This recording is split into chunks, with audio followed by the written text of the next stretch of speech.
This is Season 1, Episode 4 of Mastering the RPG, a tabletop RPG podcast all about upping your game. Our episode tonight is Running a One-Shot, or how to add more stress to your Game Master life.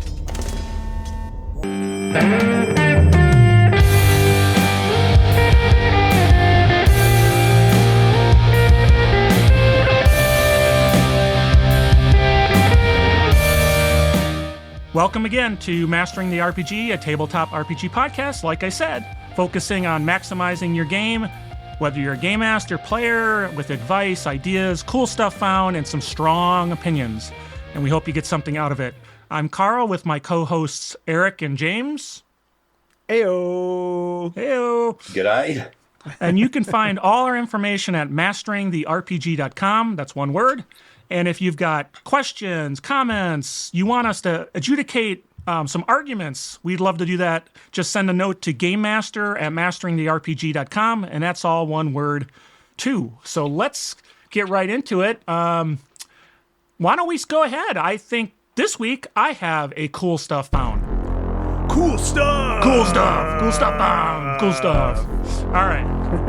So what I wanted to so what I wanted to talk about was actually a combination of a YouTube channel and a book that this particular individual's bringing out, and his name is Guy, and I'm not sure slanders, but any important that is that he's got a book called The Practical Guide of Becoming a Great GM that he kickstarted, did pretty well on it, and now they're in the pre-order stage. But what's cool is in his YouTube channel, and I'll have a link in the notes, and he's on YouTube, he's called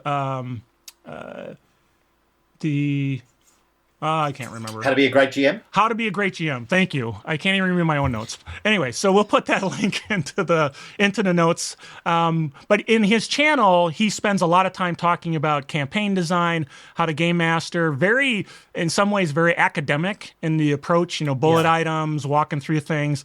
But what's kind of cool is with his book now, he's been going through chapters in the book. So some of the things that he's going to put in the book, you can now watch the YouTube channel as it would be the chapter and gets a lot out of it before you ever get the book.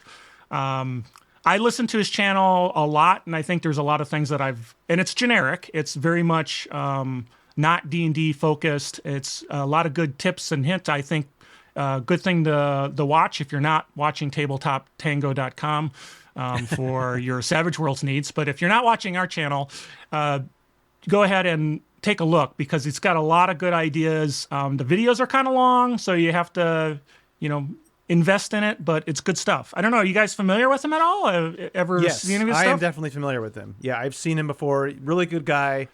A lot of good, like you said, it's very academic. I think one of my favorite videos I watched on him was about taverns and how taverns actually were back in the day and how we do it wrong. And I thought that was super illuminating about, you would normally be sharing a one single room with all your adventures, and it would be pretty expensive. And so he has some he gets really niche or nitpicky or very specific with things, which I think is a kind of a cool space to operate in.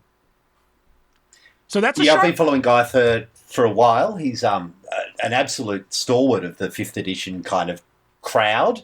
I don't know if you're aware of this. He actually runs some very high-profile games for Dungeons in a Castle, where you can actually, it's top shelf, $2,000 a ticket. Come and play with Guy, and cool. And it would be incredible to play with. But look, his insight is extraordinary, and I've got to say, really inclusive, wonderful voice within the industry and within the community.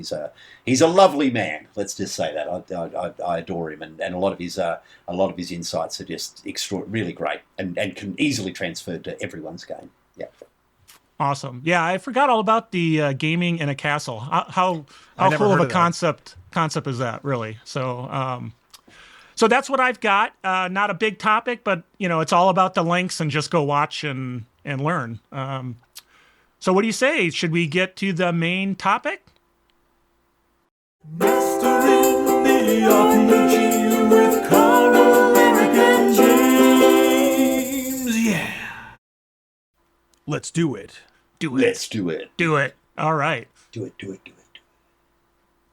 All right.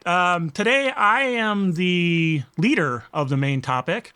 And what we're, again, talking about is running a one-shot. And I think what's nice to start off with is what exactly is a one-shot? It seems like it's simple, but there's a little nuancy based on what you're talking about. In my world, a one-shot is truly something that has a beginning, middle, and end, tells a whole story, doesn't require a lot of knowledge, backstory knowledge. It's really self-contained. And I also do a lot of convention games, and that also means to me time constraint. But I don't know, Eric, or you want to kind of, what do you think your definition is of an actual? I think it's, for me, it's broader than that. It's like you said, it is self-contained. It's usually one kind of story, one main story, one quest, as it were. And that can vary from, like you said, a convention game, which I've never played that short of one, to even something like 10 sessions.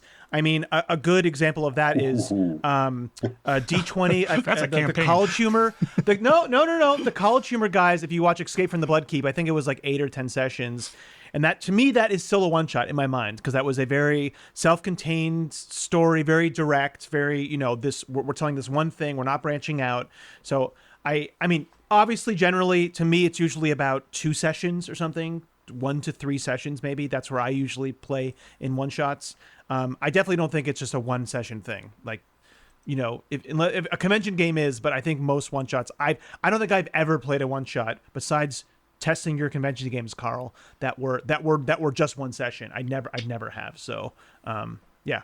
James, what about you? Yeah, what's your thoughts? I digress here. I think a one shot's a single session game. I absolutely do, and I'm going to talk a little bit of difference between a demo game, which is also a little bit different because I've run lots of demo games in conventions. But for me, a one shot is a simple premise. One session of about 3 to 4 hours, maybe, where people can jump right into an adventure, have a really nice self-contained kind of session, and move on. And I've got to say, these things are getting more and more and more popular. The little anthologies of one-shot adventures are now everywhere. Like I'm just talking the last 3 or 4 years. I know Call of Cthulhu have released Gateways to Terror and Doorways to Darkness. 5th edition Dungeons & Dragons, Candlekeep Mysteries, and they're just about to launch another one called, Journeys Through the Radiant Citadel. These anthologies of little 3 and 4 page adventures that aren't quite a module, they're not quite a campaign, they're just a little, let's play D&D or a role-playing game for an afternoon. So, sorry, Eric, we're going to have to agree to disagree on that. I think you guys are right, but I think in the community, there is a penchant to have some longer ones. And I think they would still be under the umbrella of one shot because they're not campaigns. They're not, and you're not starting from a zero, character creation. We're just meeting for the first time. It is kind of the same format you talked about. It's just stretched out over a couple sessions versus just one session, just to maybe this is an old school thing. Maybe this is an old, because I used to have this thing called a module back in the day, where a module would be a little adventure that might take you 3 or 4 or 5 or 6 or 7 sessions to get through. Whereas in my sense, a one-shot was what you used to find in Dungeon Magazine, that you could just kind of do it in 4 pages. But good old Dungeon Magazine. It could just be maybe it's just my personal experience, or maybe people are the word has changed and become broader than it needs to be. But I think generally we're talking lots about of fun for a short time, not a long time. Yeah. 7 sessions. That's a long time, though. That's but anyway. I've never done that. I was being a little exaggerating there. I think the most I've ever played that felt like a one shot was like 3 sessions. So all right. So with that in mind, again, like I said, the definition's got some nuance to it. It's not cut and dried. But what are some of the challenges that comes with a one shot that's different than perhaps campaign play?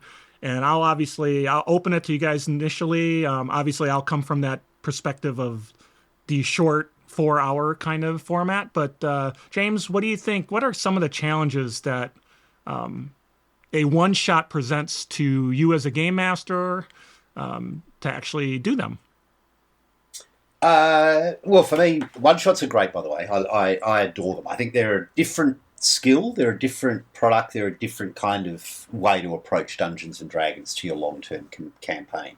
I run one-shots all the time for kids during vacation. Like, so during school holidays, I'll run a one-shot series of games where I might run 2 a day where people come and play, and generally 5 or 6 kids. So some of the challenges that I find in running a one-shot are threefold, really. First one is it's about experience, and in a lot of ways, one-shots are a great way to introduce new people into the game. So one of the challenges, therefore, is how do you present a game that has to be resolved very, very quickly in terms of one session or within one concept, while still encouraging people to learn how to play at the same time. And yes, I run demos as well, but I find that you've got a kind of a 3-hour moment, a 3-hour taster. In a lot of ways, you might be encouraging players to play for the first time. This might be the way to get your friends involved in the game, and therefore maybe if they're interested, starting a campaign later. So a one shot has got that good taster where you're introducing generally novices to the game. The second one, I think we've touched on already, is time constraint. You've only got a limited amount of time, to kind of truncate and expedite the adventure so that you have all of that action. And the third one is moving the story along as fast as you can. So sorry, I'm probably hogging up too much time, but there's a lot of challenges, but maybe the 3 as much as I can. No, I think you hit on a thing before I'm going to throw it over to you, Eric, but that's interesting. You have to pack a lot of fun in a short period of time. If you're introducing new players to role-playing games, you don't want it to be kind of a boring slog. That's a challenge of the one-shot, is it's got to be fun, kind of start to end, to get people engaged if they're new to role-playing. That's an interesting thought that I hadn't personally kind of made that connection. So, Eric, or new to a system too, because often you might be taking a break from the system that you're normally playing. It's let's do a one shot of this, see if it's any good or any different, and giving it a go. Yeah, like something like D&D Players Savage Worlds. So for me, I don't have a lot of experience running one shots. I just ran a one shot, so this is more going to be like, how did I screw up, and what are things to avoid that I actually did in doing it? Things that I've seen though, like I think you have a good point, James, for new players, and I think there's different pitfalls for when you're playing with experienced players, because they also maybe want to see something new. I think with them, you're going to have a problem, and you want to let them role play, but when people have new characters, and they often will make crazy characters for one shots, they really want to show them off. And so, that can eat up a lot of your time, where people want to kind of show off their new characters, maybe too much when you're trying to move the plot along. And wanting to role play them out a lot when you're trying to move the plot along. I think here communication's really good with players. I think a pitfall is often unpredictability of depending on the player level, like the player experience. If you have new players, then setting your encounter balances, you want to set it on the much lighter side versus players who are more experienced. But even players that maybe have played, if they're playing new types of classes or new types of characters, it's setting the challenges appropriately for the level of experience, I think, is something that is hard to pin down. And then James, that you said most of the things you said. Yeah, I mean, timing, having a good act structure. You want to have a nice flow, but you hit on all the main points that I was going to make. Yeah. So I actually, funny thing is, I think Gen Con 2004, I actually did a seminar on taking a campaign adventure that you did for a campaign and turning it into a convention game, because that leads to kind of those challenges that you'll see in a one shot. And again, I'm coming from that angle of kind of a convention game is a one shot, but I think it's applicable to a home group or to new people coming together. But keep in mind, you don't have any deep lore or that ability to kind of slow growth into the campaign or understanding. So you have to come out of the gate. And so if it's, and that's an interesting thing, right? For a campaign, you can start slow and, from village to world to kingdom, and you get that lore kind of built up. Convention game, you kind of have to, it's just got to be obvious. There's a lot of show you can't tell. Again, you mentioned it's got to be super crisp in design. It has to have a start, has to have a middle, has to have an end. It can't just... Cliffhangers are a no-no, I think, when when you're talking a one shot and people are, personal opinion is people are trying to have a good time. Last thing you want to do is end on, oh, haha, but you didn't succeed. I pulled the rug out from underneath you. Haha. No.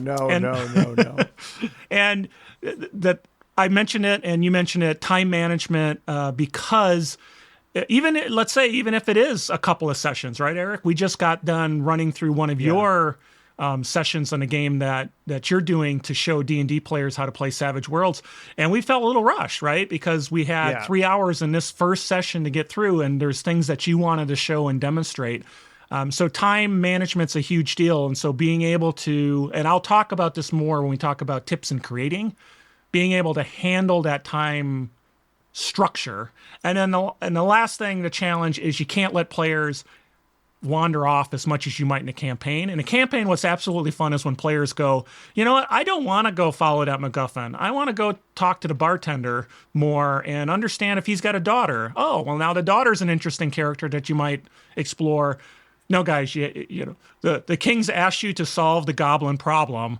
We need to go solve the goblin problem. You need to grab the hook and go with it. So those are some of the challenges that I see. And there's a whole raft of things that go along with those that I think drive and how do you create kind of that one shot. And I think that'll be the kind of the crux of where we're coming from. So do we want to jump into that, or do you want some additional I've got an extra thoughts? one, I guess. Yeah, awesome. I've got an extra challenge that, and I guess this pertains more to convention games rather than a one-shot with friends. And one thing that I see a lot when I run games at conventions is, which is unlike any other game, is you're bringing together strangers. Often you'll have an individual or a couple or a father-daughter or a couple of college mates or whatever, and interspersed within a group of 4 to 5 extra people. And so quickly managing expectation because they have different skill level, different personalities, different social skills, and trying to get that group to kind of bind in a very, very fast way. And work effectively as kind of an operating team is a tricky thing. That's often the challenge to kind of get things moving well. And that's the different play styles that come into it. I think with your home group, you kind of know who's the murder hobo and who's the talky talk and who's the whatever. But when you have a convention game, and again, this isn't all about convention games, but if you do have that, that's a challenge in the one shot to have something for all the different styles. If you're writing it yourself, which is typically what I do, is there's folks who like exploration, there's folks who like combat, there's folks who like role playing. How do you kind of mash all that together so every different playing style has a feeling that they're doing something interesting that they enjoy doing? Because that goes back to kind of, James, what you're mentioning. You got to have fun from kind of the start to the end. And if you feel like you're doing nothing because your play style isn't being accommodated, that's a tough one too. Eric, you got any other thoughts on that, or? No, I think we can move on to creation. Okay, so here's the meat of it. All right, so now we've got how do you successfully create this one shot? And I'm talking about creation, obviously, in things like Savage Worlds, and James, you talked about it. There's one sheets, there's Savage Tales and Savage Worlds, and you mentioned in D&D there's some new people kind of modularizing and having these small games. I'm not talking about that. It's like I'm creating a one shot, or you can talk about prepping a one shot too if you want. So Eric, since we talked to James, let's talk to you first. What are your tips? I have the least experience of you guys, obviously. I've really only run a couple one shots. I've played in a lot of one shots. Something I've definitely seen is it's really good to start in the action. You can have a small introductory scene, but just start, right in the action. One of the pitfalls that I fell into in our one shot is that I think I wanted to make the first fight a little too interesting. I had a little too many challenges, and I didn't quite account for maybe the inexperience. I think it's better to start your first kind of fight, or if it's a dramatic task, whatever it is, kind of exciting thing, start it on the light, and then you can build up to something heavier at the end. I think a good way to look at this, when you guys were talking to, I thought about it, is kind of the old procedural show where you could just click into a show and then whatever, you didn't have to watch them in order, right? You could watch Murder, She Wrote in the middle of the season and be fine. That's how you should write your one shot. Where now TV shows are more like a campaign where they have this, even if they might, you can't really skip in between them. So I think it's really good. Yeah. How I thought about it was like, I'm writing a procedural, and that's what exactly I was thinking, was that this could be episode 4 of the procedural, and it would just work. I like the 3-act structure. I mean, that's good for most things, but I think it really applies here. For me, it's like you guys mentioned it. I think for you guys, because we're mostly talking about convention games, you guys like to, pre-gen your characters. Where when I've done one-shots, it's often people make their own characters. I think either way, Carl, this goes back to what you were saying about having something for each player to do. I think that's really important. When you're pre-genning characters, you have control of the pre-gen, so you can make them have those skills. So that people are going to be able to use them. For the game that I just run, for you guys, you guys chose what you wanted to do, and then I specifically put in challenges, for you guys based on your skills. So I think that's a big thing. And I think a good way for a one-shot is make the narrative of whatever you're doing have a time limit. Make there be a very big imperative to that they need to keep moving or something bad's going to happen. You don't have to do it that way, but I think that's an easy way to go about it. Is really set the stakes that you guys can't mess around. You have to keep time is a moving. great motivator. In any it's a adventure, good, for whatever it is, and for me also. Have something that really will engage the players. Make their motivation really easy to understand while they're all there. Yes. Really set that up, because that could be a real issue when there's a one shot and you're just kind of an adventuring party, and this is what you're doing, and it's often not impactful, especially when you're given a character. You really want to have that motivation up front. So either have a mutual enemy, a mutual ally that they need to rescue, a treasure that everybody's going for. I mean, really, really set up. Make it simple, but make it compelling, I guess, for what everybody's motivation is as a group to do this. I call that a kind of, there's a business term, say, call to action. I say there's got to be a call to action. The hero's right? journey, yeah, for sure. And super crystal clear. Yeah. There's another business minded or marketing term called single minded premise, which is you need to be able to kind of encapsulate your one shot into a very simple sentence so that you can get your head around it as simply as you possibly can, and then make sure that your players understand what that simple premise is, I guess, is the way that I approach a one shot. There's a fantastic writer of Call of Cthulhu one-shots called Lee Carr. He's an Aussie. I've met him many times. He's now moved to Norway.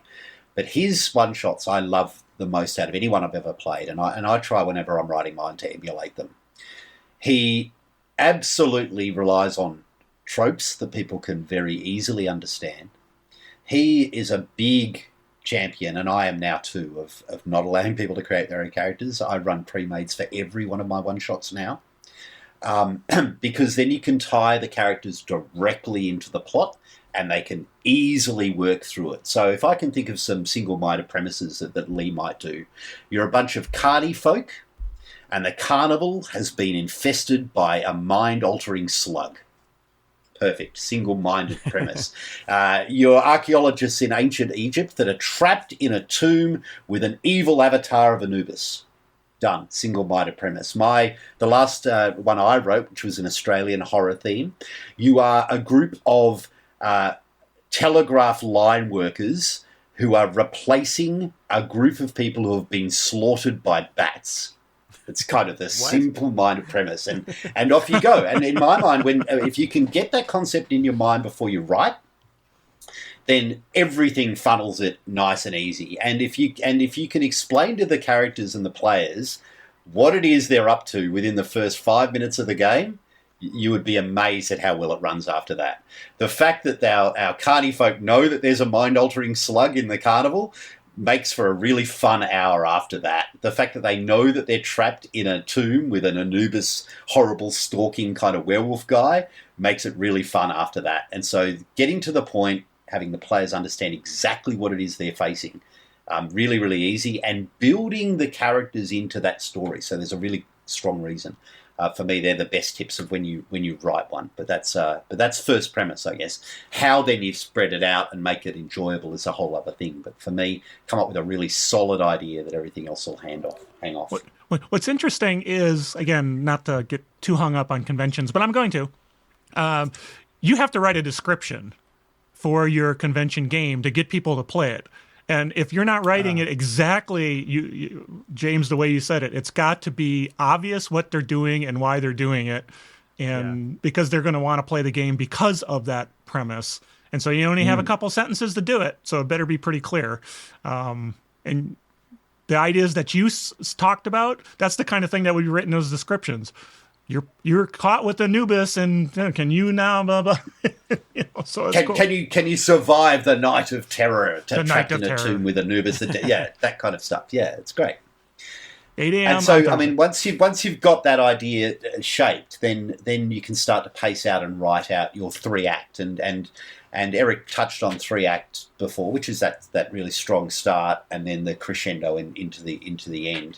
And one shots are perfect for doing this. It's a nice simple linear way in order to get that thing, because what you want to be doing with a one shot is building that excitement until that last 10 minutes is just everyone's rolling dice and yelling and screaming and having an absolute ball because they know that the end is nigh. That's for me, that's what makes a great one shot.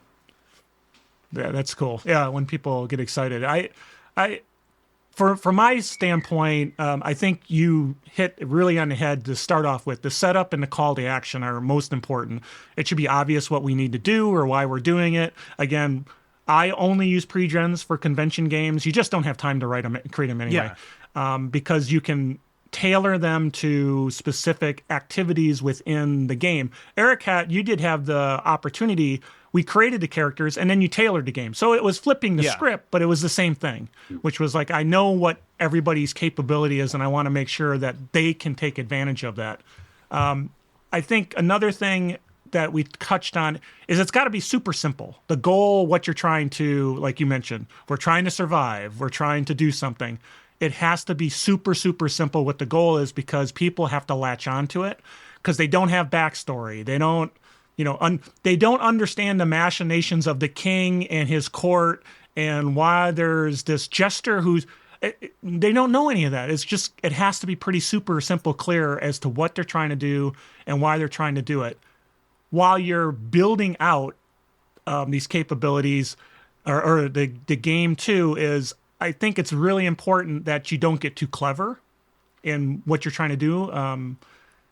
Things like red herrings, or we even did an episode on notice rolls where, people have to be super smart and figure things out in order to keep the adventure going.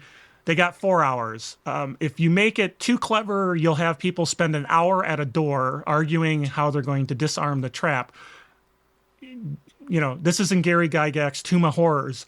Maybe there shouldn't be a trap, because that's not the point, right? The point is, unless that is important or critical to the story, maybe you shouldn't do that. Now, I want to throw in, there's this classic 3-act story structure, but there's also a concept called the 5-room dungeon model, and it's all over the network. I did a video on Tabletop Tango about it as well. But the idea is it's a structure, a way of putting together, quote unquote, this kind of 3-act model.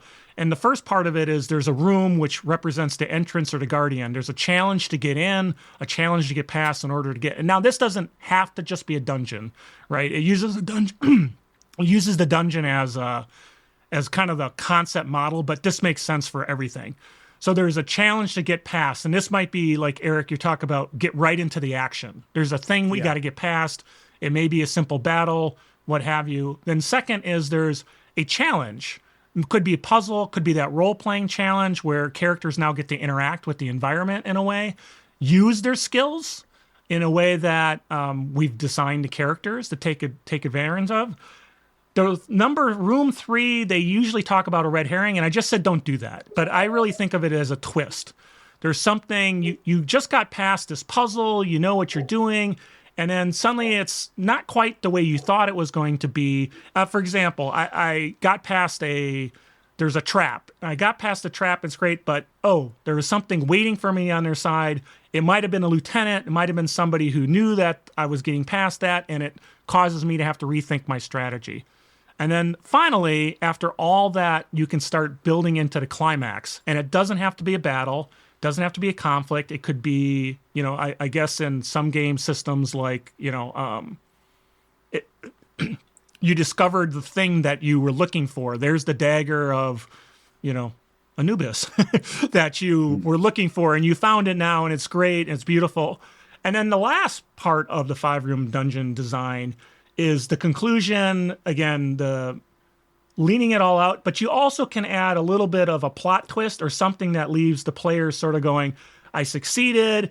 Oh, and there's more to this story that if I got to play the next one, I was happy with the conclusion, but then there's something in addition. Like the dagger you found. Oh, by the way, there's also some runes on it, and you now understand, Mummy 2 is coming, right? So there's some interest there. So that's the concept of, and it works really well more in a campaign setting, but it also would make sense from a convention standpoint. There's a lot of discussion on it. I did not do it justice here, but the idea is there's 5 pieces of it that come into play. Now, I'm going to continue on a little bit. I'm taking over. I'm pretty passionate about this particular topic in a way. But the other thing that you have to keep in mind when we talk about time constraints is scalability.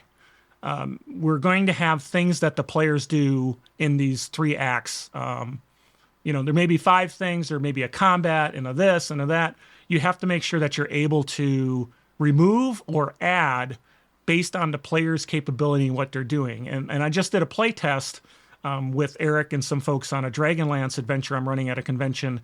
And one of the things that came out of it was, I had a thing that was too open-ended. Maybe we turn that into a dramatic task. And dramatic tasks are very close-ended. You know how many rounds it's going to take to get things done. And so it gives the ability to streamline, predictability, very important from a convention game to be able to scale it up or scale it down. And that's an art.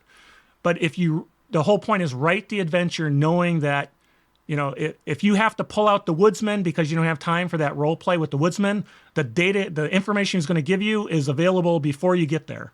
Now it's a note in the dungeon or it's something written on a board as opposed to having a role-playing challenge. That's just something to keep in mind for that. So anyway, I took over a little bit there, but that's a really good point, and that's something that I think it's easier with Savage Worlds because there's so many different systems. But and again, I'm coming from a longer, not a convention game, but they're all still applicable, right? Both ways. Like you said, have things that you can take out or put in, and maybe have different variants. Like you can still have the same kind of narrative beat, and say if we're using Savage Worlds, for example, one could be a chase. Like maybe you say, okay, well I have a chase here.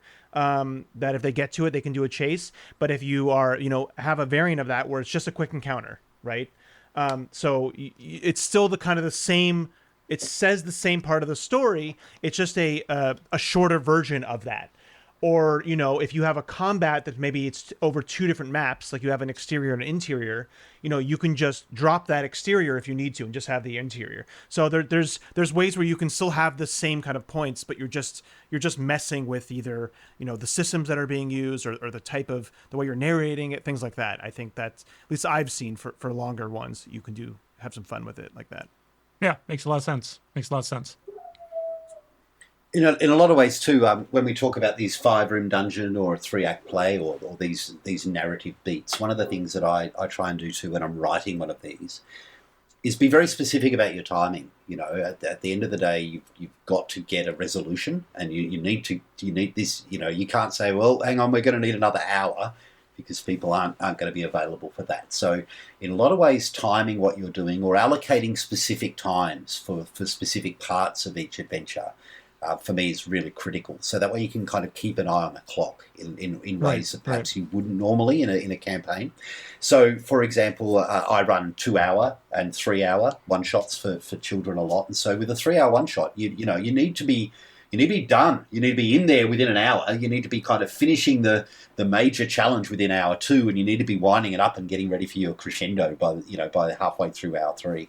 Or in a demo, it's 20 minutes, so that you're in and out within an hour. So actually working out how long you've got, timing yourself in some ways is really helpful.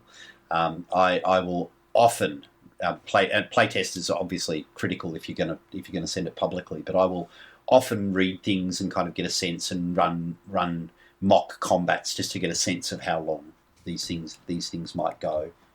The other thing I use for when I'm writing a one shot as well is I actually use a lot of handouts. I use lots of physical props and I use lots of images. What I find is when you've got people that are new to a game or around a table, particularly at a convention, because I think conventions are really, really good. There's so much that you can do within your voice and dungeon mastering and narrating and telling the story. For other clues and other little sub-information, I find a really great thing is to actually use a handout. Here's a journal entry that you find. Here is a series of puzzle clues that you've got. Here is, in one case, I did a Morse code. So here's some Morse code telegraph signals you find. And here's a Morse key. And it does a couple of things. The first thing is it drips feeds plot while the game's still continuing. And it also gives people that aren't engaged directly into what's happening in the scene something to do at the table while they're still sitting there. So what you'll find is there'll be a guy, you'll be moving on with the plot, and the one guy that's trying to translate the most code, oh, whoa, guys, I've just found this clue. We've got to do this instead. And it can kind of be, it can drip feed an extra layer of info into the story. And I try and write that into all the one-shots I'm running now. I find it's really, really cool just to go, here's the journal, have a read. And people will read through it, and while they're at the table, it adds another element. Yeah, I think that's pretty cool having those props that allow people to get the clues. Again, be careful that if you're giving them like a fake newspaper and there's one article that's interesting, I guarantee they're going to look at the other articles that are nothing, and say, "Oh, I get it." No. Let's just be careful. Be careful with that. Now, it's interesting when you talk about the story beats. I've learned in a lot of games what not to do by seeing that. I played a game in a convention where they're all about props. There was a locked door and they handed us a school locker lock, and we figured out the combination. We found it, so we were supposed to unlock. Way. I don't know about you, but I haven't opened a school lock in like many, many, many years.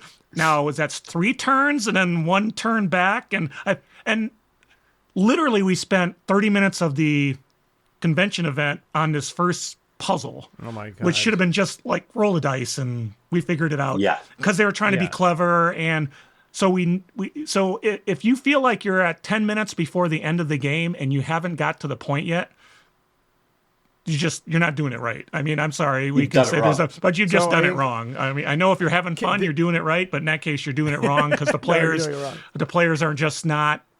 If you have to narrate it away. It says, oh, well, if you would have got to the big bad guy, you would have learned that, he's teleporting all these creatures in. It would have been really cool if you saw the teleporter. But, yeah, you didn't because you were still looking at the trap on the door. Learn from others' mistakes.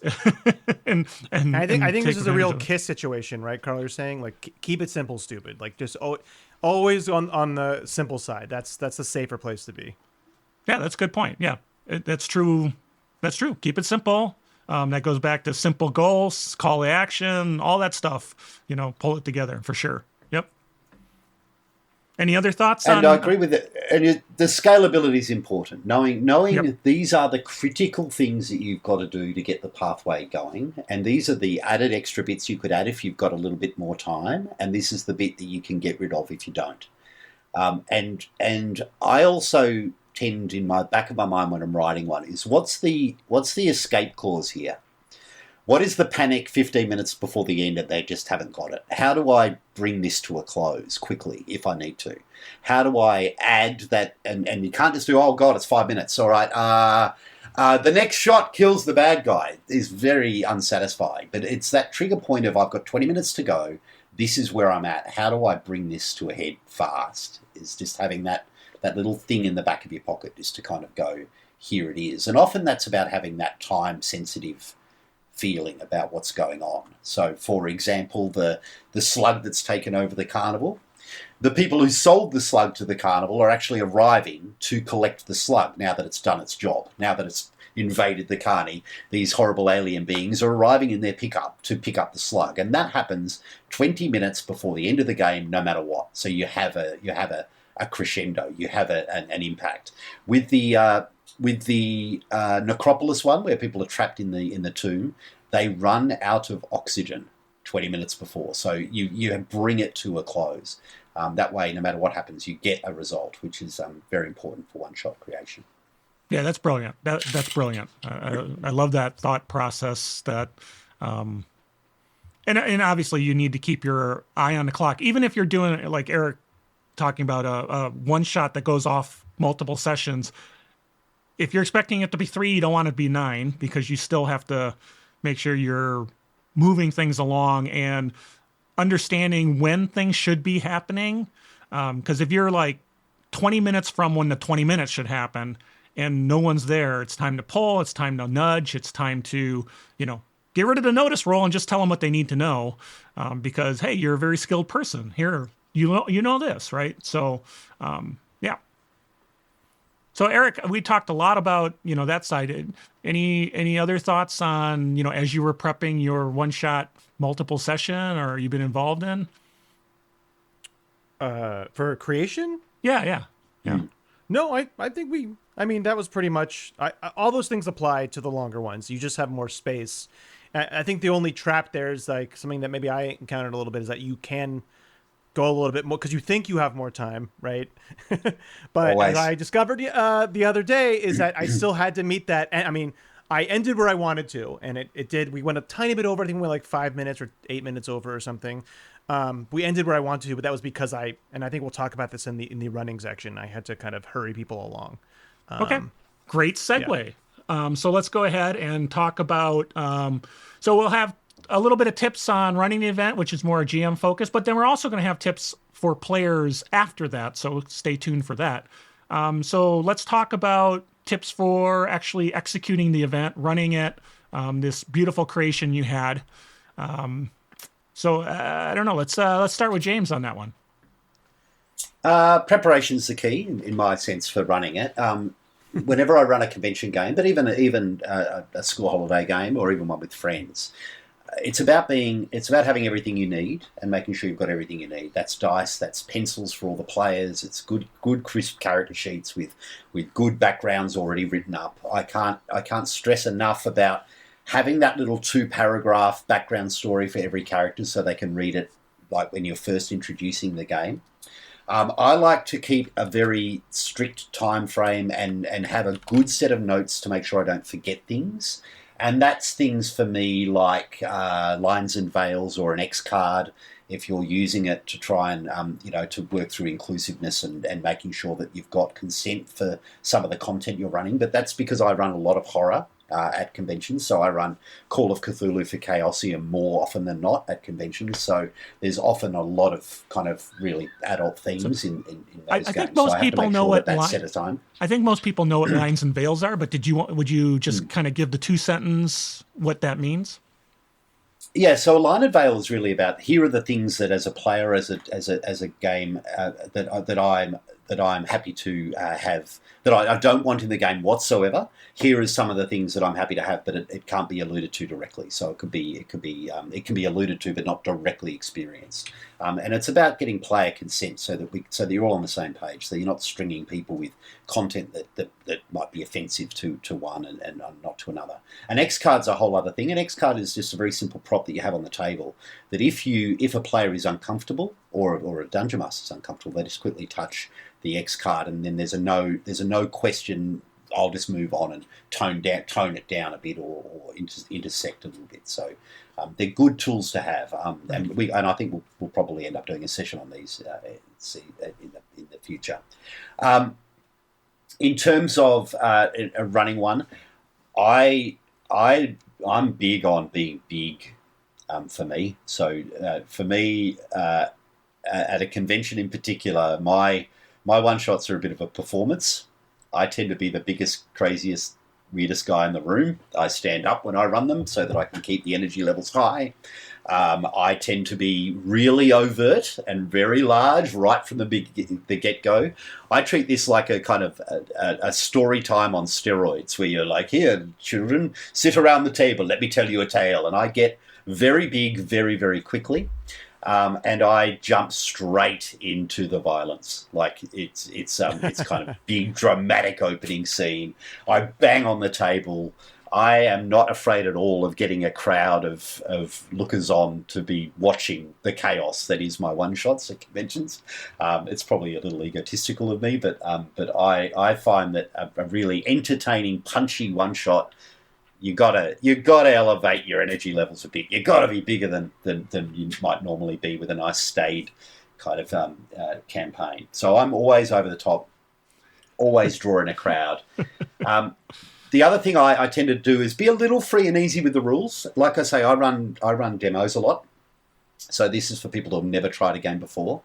And with a game like Call of Cthulhu, we're dragging Dungeons and Dragons players to sit down. I'm actually running a brand new game called Relics, a game of angels for an Australian company at PAX Australia in a few weeks' time, which is all based on tarot cards. So there's a whole heap of new stuff that you've got to kind of explain. So I tend to streamline rules as best as I can. Try not to get caught up on rules lawyer. Just make a call, move on. Keep it as nice and free and easy as possible because it's all about the trope. It's all about the action. And one last little thing that I will add in terms of running a game is be very aware of combats and how much they can drag time. A combat, particularly if you're moving figures around a board, can be very, very time consuming because it means players have to think. They've got to stop, they've got to think, they've got to figure out what they want to do. I tend to use theatre of the mind almost exclusively when I run a convention. I very rarely bring out the miniatures and the maps because you can be quick, you can be fluid, you can be fast. So for me, one shot's about that shared imagination, but try not to bog yourself down too much with a combat. We're like twins. We're like twinsies because when I'm at a convention, I'm always standing up. I never sit down, and I'm roaming the table. I'm going around. Yep. Plus, I'm half deaf, so I need to be like close to people because there's a lot of noise going on. But definitely high energy because you want people to, be excited. Lots of spotlight sharing, going back and forth to the players, jump cuts. So everybody gets a chance to say what they want to do, and theater to mind. Like I have a hard time running unless you're doing a big set piece kind of thing, and I have a hard time running things. I mean, my props, my maps, like I have a thing called the Helix Nebula situation, which is you're on a starship. The map you get is what you would get on a screen. Like if you're going to the screen and say, "Hey, show me a map of the ship." There's your map of the ship. Everything else is. You're in rooms. You're going to be close. Why would we show a map and have tactical combat related to that? You're hitting all the same. I think the same points that I think are important to hit as well. Just making sure that all those different play styles get a chance. That we're jump cutting between people, and that also helps move things along. If somebody's going long, you say, "Okay, well, what are you doing exactly?" "Okay, gotcha. So what are you doing exactly?" And then narrate from that, so everybody gets a chance to mention what they're doing and no one's left out of the action. Even if they don't want to do anything, at least they had the spotlight for a second to say that. And hopefully that's happened and been written in, that every character's got a function within the group, that their one special skill is reflected in the writing. And so that that the spotlight's going to be on that player at some point because it's been written into the game that the lion tamer in my circus adventure has to deal with the slug-infested lion that comes barreling out of the cage, and has to kind of tame the lion. You add those elements into it and be ready to draw those players in when it's their time to shine, for sure. Eric, tips from the other day running your one shot. Again, you guys are coming so much from the convention side. I mean, but I think most of those things obviously apply. I have a lot of the same things. Don't get hung up on rules. Definitely reward creativity. Move things along. But a lot of people are playing one shots. Let's be honest. Over the internet, it's a session. It's two sessions. It's not an hour long. So I think in those cases, when you do have maps. I think just overall, don't be afraid to rush them if you need to. I mean, I think I made the mistake of rushing you guys too much, but that was my mistake on the first combat encounter, being a little too long. But when I say rush them along, in combat, don't be afraid to be like, you need to make a decision, otherwise you're just going to like do a basic attack or something. Like if it is dragging along, don't be afraid to be direct. And I think that's what you guys were talking about is be direct in combat. Out of combat, you can still rush them along, but try to do that more in character. The other day when you guys were in the agency and you wanted to steal a stapler or something, which was funny, and I was like, okay, I'm going to go along with this. I was trying to carry it along to get to the last scene, so I just had this very powerful agent who was telekinetic just throw you out of the room. It was one of those things where maybe it was a campaign I would have, we would have bounced back and forth more about that. So I still really loved the role playing. I was like, okay, that's a great funny thing. She's not going to put up with any BS right now. She's just going to throw you out of the room. So don't be afraid to move things along. In combat, be more direct. Out of combat, try to do that more in character narratively. I think one thing to do, especially in one shots, especially if you have combats, don't hand out rewards more often than you would. So in Savage Worlds, it's bennies. Give them bennies more than normal. You're not going to be able to remember all the hindrances. You're not going to be able to. They're not going to have time to play at all their hindrances. So give bennies out. I think for me, I came up with a way that I wanted you guys to get more into the story. So I had you guys doing these quick interludes with some of the two kind of main characters to kind of draw you in more, and also to reward you, to give you bennies more, because I knew that you weren't going to be getting bennies for playing your hindrances. For things like D&D, don't be afraid to give out inspiration more. Normally 5e, and maybe James and Carl have a different take on this. It's given out much less, but I think in a one shot, you want them to, while there can be a failure of the game, you don't want it to fail, right? In a campaign, it's much more robust to handle failure. I think you have a different take on this, James, but I think generally, we don't want to have the game just end an hour in, right? So that's true. Yes. Yeah. So give them things like bennies, give them things like inspiration, give them things like hero points. Just be more free with those, because they're not going to have the time to earn those, quote unquote, normally. And you want them to kind of generally succeed more than fail most of the time. I think you guys were very spot on about sharing the spotlight. I think we talked about that a lot in creation. Again, be direct. If you have somebody who's not really speaking up, normally you might kind of slowball that in a campaign. Be very direct with them. Be like, specifically, do you want to do this? Or have this challenge. Oh, your character would know this. Do you want to like roll for this? So I think it is, being direct here is good. And like you said, James, communication. Have the premise set up. Have any, like you said, veils and lines. Get everybody on the same page as quickly as possible, and be very honest about it. Like, if you're like, I want to get a lot done, we need to move this along, or I think we're struggling here. Don't be afraid to kind of step in and to be open and communicative. So, yeah, I'm sorry, I brushed that along, but I actually love, and I'm a big fan. For me, one shot's the perfect TPK ground. And I'm not afraid at all of massive abject failure at the end of a one shot. Yeah. As long as it's epic, as long as it's obscenely over the top, last stand, we stare down the behemoth, and I make my final stand kind of vibe. And again, it's probably reflective that I run a lot of Call of Cthulhu, which you're not really supposed to survive. But some of the most epic endings to one shots I've ever had in my life have been guys with the lit fuse of dynamite saying, "If I'm going, you're coming with me." I've had a guy who played the ringmaster at the circus just sitting and smoking a cigarette as the descending creatures rip him apart. Don't be afraid to have the group fail, as long as it's epic while they do it. I mean, I'm not sure, right? At the end, yeah, right at the end. Make sure that So if you're coming and they're just not beating the monster, rather than have the next roll kills the guy, and I've heard lots of people say this, that don't just say we have to call it there, folks. Have the next shot kill the monster. I think have the next shot kill the players is kind of how I work it. Yeah. Make it epic and memorable, and you watch the crowds go, "Oh my god, he just killed people in a one shot." It's like, thanks folks, thanks for playing. I start the next session in an hour. If you think you can beat it, good luck. There's always that vibe as well. I like to fail forward a little bit. I've had that where I have basically a convention event where everybody ends up dying at the end. The ship sinks, they drown, the whole thing.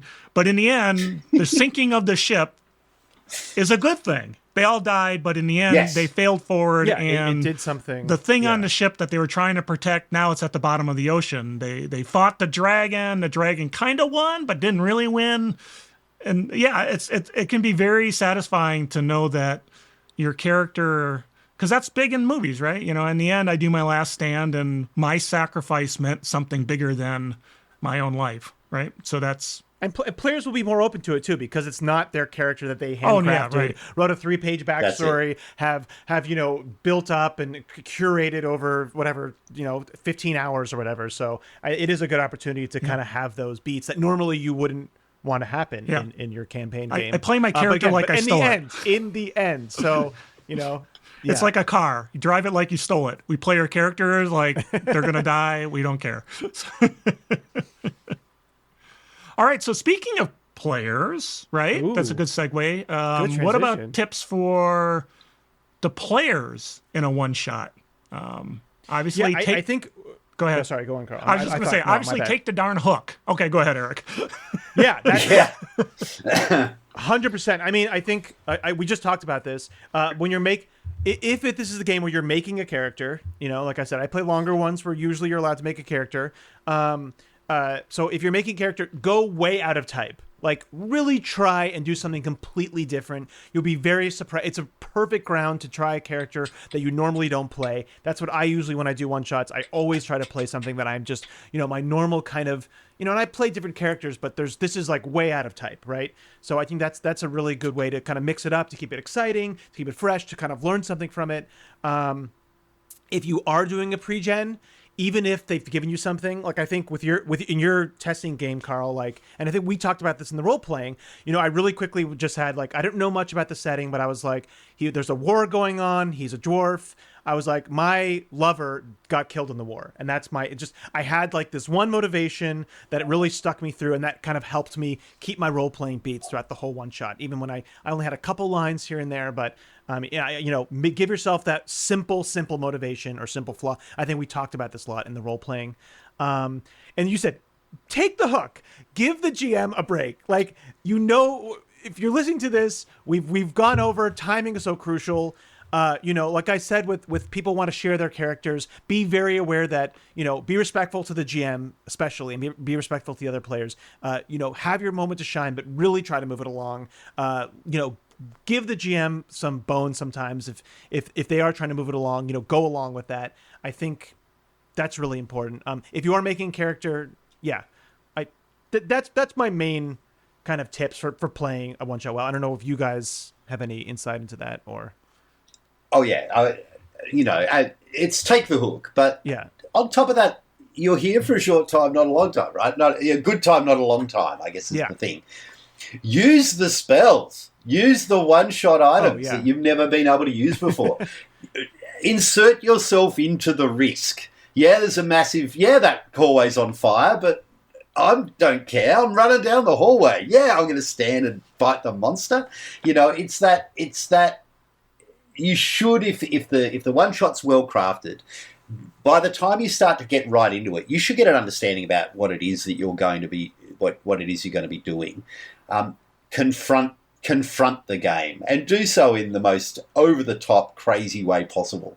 There's nothing more epic than players that do epic things in one shots and build on that excitement.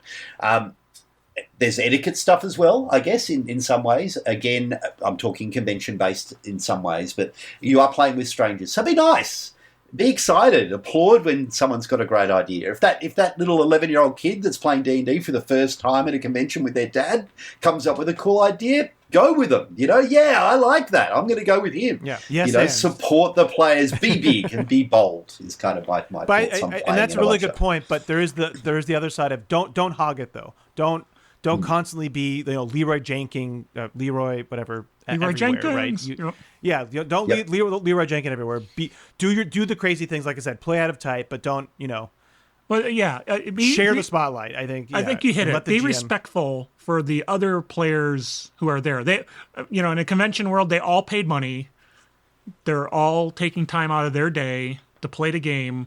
It's not just you. Don't be contrarian. Don't, I'm going to try to do things just to mess up the game master, see if, see how good they're at thinking on their feet. But also, hey, I'm going to hog the spotlight and I'm going to have these long, monologues. I'm going to tell everybody what to do. Don't. I mean, yeah, there's an 11-year-old who's only played, this is the first time playing, but if you tell them everything to do, they're not going to enjoy the game and they're not going to feel like they experienced it. Everybody's there to experience it. So just, keep that in mind. Again, with your home group, everybody has a role to play. And, we know that the guy who likes to play face characters will talk for 20 minutes. And that's okay. That's the chance I have to do a bio break and eat some chips. And it's okay. Maybe not so much at the convention, right? So, but I think Eric and James, you hit it. You made some very, very good points. Have fun. One shots are about doing something completely different. Yeah. So just have fun with it. Lean into it. Yeah. Lean into the absolutely. Seize the day. Seize the day. So. touch the evil idol. Swallow the slug. Do the thing. Yeah. Unless it's Living World, then maybe, I don't know. Maybe you don't do it that way. I don't know. I've never played any of those. Living World. Or what is it? There's the ones where you keep your character forever. I forget. Where it's one, you do a one shot, but then you can like an Adventurers League. Yeah. Adventurers Cult of League. Chaos. Yeah. Isn't that called a Living World? Maybe not. Okay. I don't know. Maybe. I don't know. And I guess Adventurers League, Cult of Chaos, those organized play style, which have an ongoing where you can bring a character to anyone that's running those, a whole other ball game, and I'm sure we can talk more about that. But that comes with a whole other level of hazards where people know their character and you don't. So that's a whole other thing. Oh, that's interesting. Yeah. I've only played one of those, but yeah, it was an interesting experience. That's more about mechanics, I think, and that's more about winning. Yeah. Epic fail is not a good thing in that situation, I suppose. But so, all right, we think we covered that one well. Really good insight from everybody. Any last thoughts, or we'll close it off? All right. Still having fun. Yep. All right. Well, thanks, everyone, for catching the show. Hopefully you got something out of it. Remember to drop by masteringtherpg.com. And if you got questions, we really do want to, I think Eric talked about it in one of the early episodes. We really do want to hear where you got conflict and we can answer, and we have 3 people so we can vote. Yeah. So 2 out of the 3 will win on the right answer if there is a right answer. So and that's gamemaster at masteringtherpg.com, and both of those are all one word. So this is Carl, Eric, and James saying good night. Adios. Happy gaming.